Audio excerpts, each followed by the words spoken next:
It's 8 p.m. on a Tuesday. The cleaning crew is already halfway through the floor, but you're still at your desk. You tell yourself this extra effort is just the price of being a high performer, that staying late is your own choice, driven by a strong work ethic.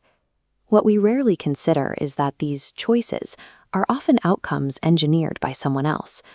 Before you even clocked in, the social and psychological environment of the office was calibrated to make this specific outcome feel inevitable. Modern management often moves beyond simple instructions, relying instead on a series of invisible psychological plays designed to ensure your labor continues long after your salary has peaked for the day.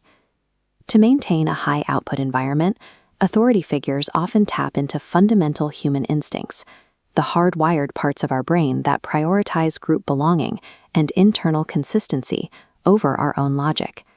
This knowledge isn't about becoming a toxic leader yourself. It's about understanding the internal mechanics of the workplace so you can spot these plays in real time and regain your autonomy. The most common of these plays targets a very specific vulnerability, the brain's deep-seated need to remain consistent with its past actions. Once we commit to a direction, our brains want to stay on that path. We are naturally wired to align our current actions with the version of ourselves we've already presented to others. If a manager asks you out of the blue to take over a massive project for zero extra pay, your brain sees the imbalance immediately. A subconscious alarm goes off and you say no. To bypass that alarm, they use the yes ladder. They start with a request so small it seems trivial, like asking if you can sit in on a client meeting just to take some notes. Because it costs you nothing, you say yes. A week later, they ask if you can handle a small section of the presentation. Then a few follow-up calls. Those tiny agreements stack up until you are managing the whole project alone. The trap is now internal. Because you have established a pattern of agreement, suddenly saying no at the final stage creates a feeling of cognitive dissonance.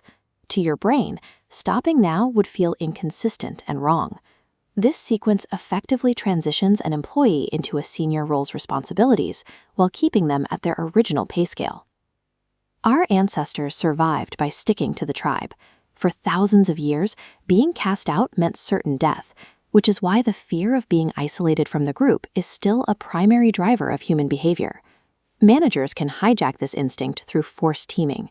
By incessantly calling the office a family or a team, they wrap your professional output in an emotional blanket of group identity.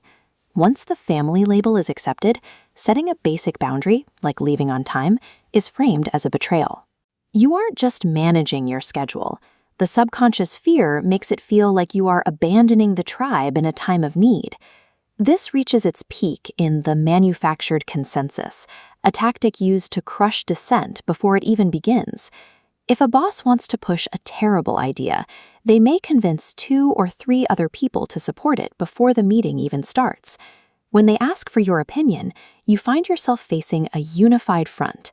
At that moment, the primal fear of social isolation overrides your logical objections. To maintain your standing in the group, you often end up agreeing with a plan you know is flawed. Our brains struggle to judge values in isolation. We don't evaluate a request based on its own merits. We judge it by comparing it to the last thing we heard. In perceptual manipulation, a manager might lead with an extreme anchor, like asking you to work 3 extra hours every night for a month. You reject it, but the scale in your head has already shifted. They then concede to their actual goal, asking for just 1 Saturday shift. Compared to the first demand, this second one feels like a generous compromise, making you much more likely to work you never intended to do. When logic holds firm, the next layer of manipulation is the reciprocity trap, which builds an artificial sense of social debt.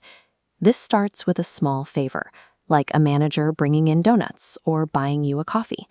These gestures are often used to create a subconscious feeling that you owe them something in return. When they later ask you to take on an extra workload, that feeling of debt makes it difficult to say no.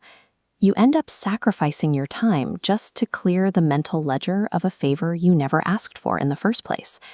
These tactics are effective because they operate on autopilot, bypassing our conscious thought. But once you can name the yes ladder or forced teaming, that automated response begins to lose its grit. You can start treating these interactions as a series of plays rather than genuine social obligations. Recognizing the pattern gives you the space to pause and choose a response based on your own needs. Seeing how these triggers work helps remove the weight of artificial guilt. You realize that your reluctance to work for free isn't a lack of dedication, it's a logical response to an unreasonable demand. The time and energy you have are finite resources. Understanding the mechanics of the corporate environment ensures that you are the one who decides where they are spent. If you've seen these tactics in your own office, tell me which ones in the comments. Subscribe to keep sharpening your awareness and stay ahead of the plays. I'll see you in the next one.